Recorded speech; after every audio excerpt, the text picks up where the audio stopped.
नमस्कार विद्यार्थी मित्रांनो, समाजशास्त्र इन 10 मिनिट या सिरीज मध्ये सर्वांचं स्वागत आहे। आपण आज पेपर 1 मध्ये चॅप्टर नंबर 2 दुसरा जो चॅप्टर आहे तो पाहणार आहोत। हे समाजशास्त्र व विज्ञान हा जो सिलेबसचा टॉपिक आहे, या टॉपिक मध्ये आपल्याला लिहायचं काय असतं, कशा पद्धतीने आपण लिहू शकतो आणि यामध्ये कोणकोणते थिंकर्स आपल्याला वापरायचे आहेत याबद्दल आपण या ठिकाणी माहिती घेणार आहोत। तर या सिरीजचा जो हेतू आहे तो म्हणजे काय आहे, तर सोशियोलॉजी हा जो सब्जेक्ट आहे हा किती सिंपल आहे आणि आपल्याला कमी कालावधीमध्ये हा कव्हर करता येतो अँड ऑल्सो हायेस्ट स्कोरिंग असा सब्जेक्ट आहे।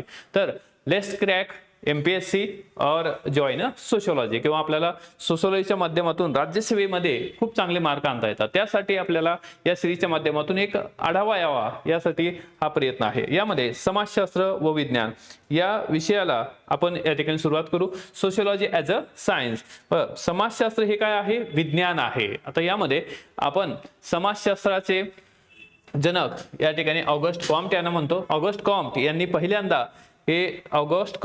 पहिल्यांदा सामाजिक भौतिकी सोशल फिजिक्स या शब्दाचा वापर केला होता समाजशास्त्रामध्ये। समाजशास्त्र एक प्रकारचं सोशल फिजिक्स आहे असं या ठिकाणी ऑगस्ट कॉम्ट यांचं म्हणणं होतं। त्यानंतर या ठिकाणी गिलिन आणि गिलिन यांची जर आपण डेफिनेशन पाहिली, त्यामध्ये यांच्या मतानुसार विस्तृतपणे समाजशास्त्राला जीवित प्राण्यांच्या परस्पर संपर्कामुळे निर्माण होणाऱ्या आंतरक्रियांचं अध्ययन मानले जाऊ शकते। त्याचबरोबर ऑगस्ट कॉम्ट यांच्या मते समाजशास्त्र हे एक सामाजिक व्यवस्था आणि प्रगतीचे काय आहे, विज्ञान आहे। म्हणजे समाजशास्त्र हे सुद्धा काय आहे, एक विज्ञान आहे असं या ठिकाणी ऑगस्ट कॉम्ट यांचं म्हणणं आहे। मग ऑगस्ट कॉम्टच्या मते किंवा की त्यांनी जे मांडलेले सामाजिक भौतिकी आहे, त्याचबरोबर स्टॅटिस्टिक आणि डायनॅमिक मांडलेले आहे। त्याचबरोबर हार्बर्ट स्पेन्सर ऑर्गॅनिक एनालॉजी आहे, दुर्किमचं मॉरल डेन्सिटी, त्याचबरोबर या ठिकाणी मॉरल व्हॅल्यूम हे या ठिकाणी कन्सेप्ट आहेत, ह्या सुद्धा आपल्याला पाहायच्या आहेत। त्यानंतर मुद्दा आहे पुढचा, व्हॉट इज सायन्स, विज्ञान म्हणजे काय। विज्ञान म्हणजे काय आहे, तर या ठिकाणी किंवा ज्या बाबी आपल्याला टेस्टेड करता येतात, इम्पेरिकली प्रूव्ह करता येतात, त्याला आपण विज्ञान असं म्हणतो। ठीक आहे। मग विज्ञानामध्ये जे काही सायंटिफिक किंवा शास्त्रीय सिद्धांत असतात, वैज्ञानिक सिद्धांत असतात, हे स्थल, काल आणि व्यक्तिनिरपेक्ष असतात। म्हणजे जर एखादा एक्झाम्पल आपण घेतलं तर हा पेन आपण छत्रपती संभाजीनगरमध्ये हा पेन या ठिकाणी वरतून खाली फेकला तर खालीच येणार आहे।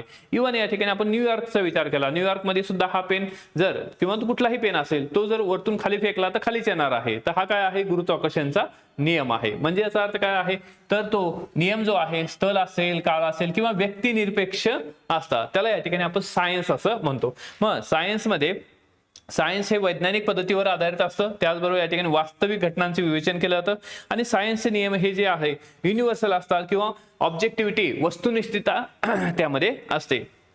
तर त्याचबरोबर सायन्समधील विज्ञानमधील नियमांचं परीक्षण पुनर्परीक्षण करता येतं, त्याला आपण विज्ञान असं म्हणतो। मग समाजशास्त्र हे विज्ञान आहे। ओके, हा जो पॉइंट आहे आपल्याला आर्ग्यू करायचा आहे, समाजशास्त्र हे विज्ञान आहे। तर मग समाजशास्त्राला आपण विज्ञान का म्हणायचं आहे, कारण वैज्ञानिक पद्धतीवर आधारित किंवा की समाजशास्त्रामध्ये विविध थेरीज मांडल्या जातात, सिद्धांत मांडले जातात। जसं दुर्किमचा रिलिजनचा सिद्धांत आहे, पार्सनची सामाजिक व्यवस्था ही थेरी आहे।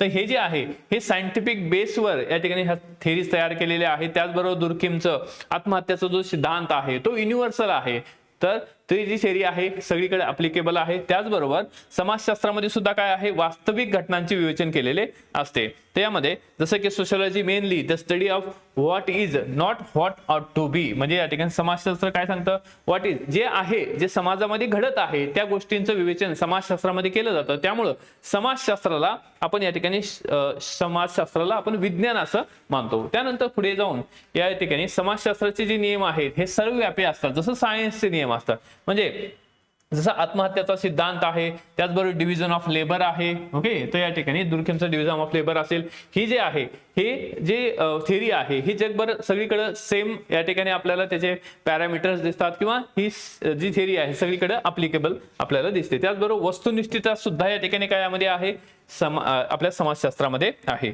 त्याचबरोबर या ठिकाणी की समाजशास्त्रामध्ये सुद्धा सायंटिफिक थेरीज वापरल्या जातात, त्याचबरोबर समाजशास्त्रामधील सुद्धा नियमांचं परीक्षण पुनर्परीक्षण करता येतं। त्यामुळे समाजशास्त्र हे काय आहे, ह्याच्यामध्ये विज्ञान आहे। त्याचबरोबर मॅक्स वेबरच्या प्रोटेस्टंट धर्म आणि भांडवलशाही या संबंधीचे जे विवेचन आहे विवेचन, त्याचबरोबर डॉर्खीमचा आत्महत्येचा सिद्धांत असेल, हे या ठिकाणी काय आहे, स्थळ, काळ आणि व्यक्तिनिरपेक्ष आहेत. म्हणजे सगळीकडे सिद्धांत हे जे आहे हे सेमच अप्लिकेबल असणार आहेत, लागू असणार आहे. त्यामुळं समाजशास्त्र हे काय आहे, सायन्स आहे. त्याचबरोबर या ह्याच्यामध्ये वर्तमानावर आधारित भविष्यकथन, म्हणजे जसं औद्योगिकीकरण वाढणार आहे, नागरीकरण होणार आहे, त्याचा समाजावर होणारा परिणाम, म्हणजे आता हे वर्तमानावर आधारित काय आहे, भविष्यकथन आहे. वर्तमानावर आधारित आपण भविष्यकथन करू शकतो. त्यामध्ये की जर नागरीकरण वाढलं तर मोठ्या प्रमाणात काय आहे, लोकसंख्या वाढणार आहे, कुटुंबाचं जे प्रमाण आहे ते यामध्ये म्हणजे कुटुंब व्यवस्था जी आहे, जसे पूर्वी संयुक्त कुटुंब पद्धती होती, नंतर विभक्त कुटुंब पद्धती झाली. त्याचबरोबर शहरीकरण, औद्योगिकरण, ह्याच्यामधला अजून एक पॅरामीटर म्हणजे काय, खूप मोठ्या प्रमाणात जे घटस्फोटाचे प्रमाण आहे ते सुद्धा वाढलेलं दिसतं. तर हे या ठिकाणी आपल्याला डिफाईन करतं की समाजशास्त्र हे एक सायन्स आहे. आता याला या ठिकाणी आपण की याच्या विरुद्ध म्हणजे समाजशास्त्र एक सायन्स आहे, विज्ञान आहे असं आपण मांडलं, परंतु दुसरी बाजू समाजशास्त्र हे सायन्स होऊ शकत नाही. मग समाजशास्त्र हे सायन्स का नाही हे सुद्धा आपल्याला सांगावं लागतं. कारण समाजशास्त्रामध्ये काय नाही, वस्तुनिष्ठता नाही. म्हणजे याचा अर्थ काय आहे, त्यामध्ये ऑब्जेक्टिव्हिटी नाही. जसं कार्ल मार्क्स म्हणतो की धर्म ही अफूची गोळी आहे, तर त्याचबरोबर धर्म ही काय आहे, श्रीमंताच्या कठपुतली आहे, किंवा धर्म श्रीमंतांनीच तयार केलेला, श्रीमंतासाठीच तयार केलेला आहे. ज्याचा जो उद्देश होता धर्माचा तो म्हणजे काय आहे, समाजामधील लोकांची पिळवणूक, जे गरीब लोक आहेत त्यांची पिळवणूक करणे, हे या ठिकाणी धर्म त्यासाठी तयार करण्यात आला असं या ठिकाणी कार्ल मार्क्सचं म्हणणं होतं. परंतु वेबर जो आहे या ठिकाणी वेबर म्हणतो धर्म लोकांना एकत्र आणतो, समाजाला जोडतो. म्हणजे याचा अर्थ काय आहे, एक म्हणतो धर्म हा जो आहे या ठिकाणी श्रीमंताची कठपुतली आहे, दुसरा काय म्हणतो धर्म हा समाजाला, समूहाला एकत्र आणतो. त्यामुळं याच्यामध्ये एक वाक्यता आपल्याला दिसत नाही. त्याचबरोबर कोणत्याही शास्त्राला स्वतंत्र असा अभ्यास विषय असणं गरजेचं आहे, परंतु समाजशास्त्राला असा अभ्यास विषय नाही, त्यामुळे समाजशास्त्राला आपण सायन्स म्हणू शकत नाही. त्याचबरोबर या ठिकाणी जे समाजशास्त्राचे नियम आहेत हे सर्वव्यापी नियम नाहीत. नियम सर्वव्यापी असले पाहिजे, परंतु समाजशास्त्राचे नियम सर्वव्यापी नाहीत. त्याचबरोबर त्रिकाल बाधित नाहीत. ओके. त्याचबरोबर या ठिकाणी सत्यता पडताळून पाहण्याची प्रयोगशाळा हे असणं गरजेचे आहे, परंतु तशी समाजशास्त्रात प्रयोगशाळा नाही, त्यामुळे आपण त्याला विज्ञान म्हणत नाही. त्याचबरोबर पूर्वकथन करणे सोपे नसते आणि समाजशास्त्रामध्ये काय आहे, तटस्थता नसते. म्हणजे जर एखाद्या व्यक्तीनं रिसर्च केले असेल तर तो रिसर्च कालानुसार काय आहे किंवा परिस्थितीनुसार बदलू सुद्धा शकतो. त्यामुळं या ठिकाणी काय आहे, त्यामध्ये तटस्थता नसते.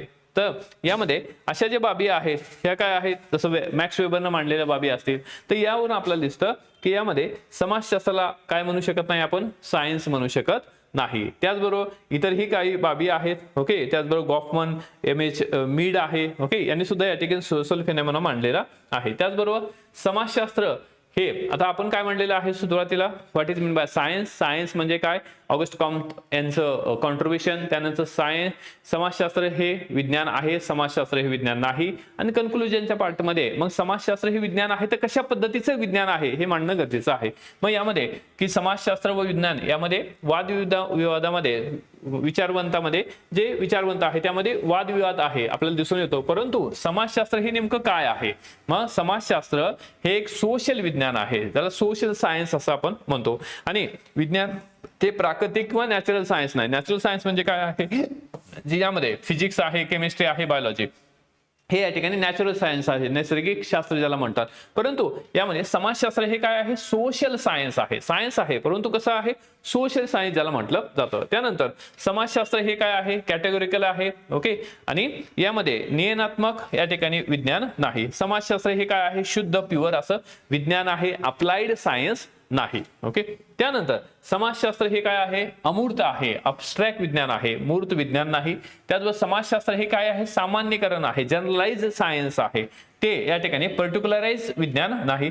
समाजशास्त्र हे जसे की या ठिकाणी रॅशनल लॉजिकल आहे, तार्किक विज्ञान आहे, परंतु ते अनुभवाधिष्ठित विज्ञान नाही. त्यानंतर समाजशास्त्र हे काय आहे, सामान्य जनरल विज्ञान आहे, परंतु विशिष्ट स्पेसिफिक विज्ञान नाही. तर अशा काही बाबी जे आहेत आपण इथं स्पष्ट करू शकतो. तर या व्हिडिओच्या माध्यमातून तुम्हाला डेफिनेटली समजलं असेल की समाजशास्त्र हे विज्ञान आहे. या सिरीजचा हेतू काय आहे तर तुम्हाला सिलेबस समजला पाहिजे. सगळ्याच गोष्टी आपल्याला येतील असं नाही. मग त्यासाठी आपल्याला आधी म्हणजे सिलेबस समजून घ्या. आयोगाची PYQs ह्याची PDF सुद्धा आपल्या ऍपवर टाकलेली आहे, त्याचबरोबर टेलिग्रामला सुद्धा आहे, की UPSC चे जे PYQs आहेत हे कशा पद्धतीने विचारले जातात. कारण UPSC सारखा सिलेबस आहे, परंतु प्रश्न त्या लेवलचे आपल्याला नसतील, थोडे सोपे प्रश्न विचारले जातील. तर यामध्ये आपल्याला समाजशास्त्रामध्ये निश्चितच चांगले मार्क येतात. त्यासाठी एक चांगला गायडन्स असणं गरजेचं आहे आणि महाराष्ट्रामधील एकमेव पर्याय म्हणजे काय आहे, समाजशास्त्रासाठी आपली बॅच अवेलेबल आहे. ही मग मराठी त्याचबरोबर इंग्लिश मीडियम. तर यामधला कंटेंट पहा, क्वालिटी कंटेंट असेल, त्याचबरोबर या ठिकाणी तुम्ही स्पष्टीकरण पहा, संकल्पना कशा पद्धतीने समजून दिल्या जातात. त्यामध्ये इंग्लिशची जी बॅच आहे प्रियंका मॅडम घेतात, यांचे सुद्धा डेमो लेक्चर युट्यूबवर त्याचबरोबर आपल्या ॲपवर अवेलेबल आहेत. माझ्याकडे मराठी मीडियमची बॅच आहे, याचे सुद्धा या ठिकाणी डेमो लेक्चर्स अवेलेबल आहेत. त्याचबरोबर प्रिंटेड नोट्स सुद्धा, म्हणजे ऑफलाईन वाल्याला प्रिंटेड तुम्हाला या ठिकाणी पीडीएफ स्वरूपात नोट्स आहेत. तर नोट्स सुद्धा या ठिकाणी तुम्ही पाहू शकता. डेमो नोट्स सुद्धा आपण ॲपमध्ये टाकलेले आहेत. या सगळ्या गोष्टी पाहून तुम्हाला या ठिकाणी बॅच जॉईन करायची आहे. आता सध्या क्रुशियल टाइम आहे, जून पर्यंत डेफिनेटली क्रुशियल टाइम आहे, कारण जून पर्यंत तुम्हाला मेन्सचं प्रिपरेशन करायचं आहे आणि 28 सप्टेंबरला आपली प्रिलियम आहे.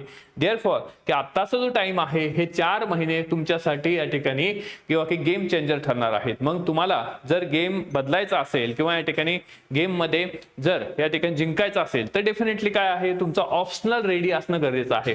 मग ऑप्शनल रेडी करण्याचे एक चांगला कंटेंट देण्याचं कमिटमेंट डायरेक्शन अकॅडमीचं आहे. त्यामध्ये तुम्हाला एकदम ऑथेंटिक असा चांगला कंटेंट मराठीमध्ये ॲज वेल ॲज इंग्लिशमध्ये प्रोव्हाइड केला जाईल.